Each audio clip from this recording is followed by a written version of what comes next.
एकता में बल है कहानी। एक जंगल में कबूतरों का दल रहता था। प्रतिदिन वह दल अपने मुखिया के नेतृत्व में भोजन की खोज में दूर दूर तक जाया करता था। एक रोज प्रतिदिन की भांति दल के सभी कबूतर भोजन की तलाश में निकले। उड़ते उड़ते वे बहुत दूर निकल आने पर भी उस दिन उन्हें भोजन नसीब नहीं हुआ। सभी थक कर चूर हो चुके थे और भूख से उनका हाल मुहाल था। ऐसे में उनके मुखिया ने कुछ युवा कबूतरों को कुछ दूर आगे जाकर भोजन तलाशने को कहा। तब तक दल के अन्य सदस्य एक पेड़ पर आराम करने लगे। युवा कबूतर कुछ देर में लौट आए और मुखिया सहित दल के कबूतरों को बताया कि कुछ ही दूरी पर जमीन में अन्न के ढेरों दाने बिखरे हुए हैं। सभी कबूतर उनके साथ हो लिए और उस स्थान पर पहुंचे जहां अन्न के दाने बिखरे थे।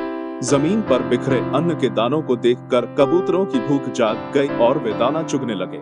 लेकिन वे इस बात से अनभिज्ञ थे कि बहेलिये ने वहां जाल बिछाया हुआ था। वे बहेलिये के जाल में फंस गए। स्वयं को जाल में फंसा पाकर कबूतर भयभीत हो गए। उन्हें अपने प्राणों की चिंता सताने लगी।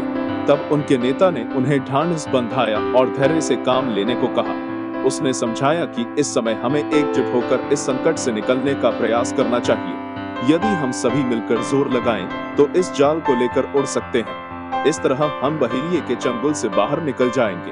सभी कबूतरों ने वैसा ही किया और जाल लेकर उड़ गए। पहाड़ी पर उनका मित्र चूहा रहता था। वे सभी जाल सहित चूहे के पास पहुंचे। चूहे ने जाल काटकर उन्हें स्वतंत्र कर दिया। इस तरह संकट के समय सूझबूझ, धैर्य और एकजुटता से काम लेकर कबूतरों ने अपनी प्राणों की रक्षा की। सीख विपरीत परिस्थितियों में हिम्मत न हारें, सूझबूझ और धैर्य के साथ एकजुट होकर प्रयास करें।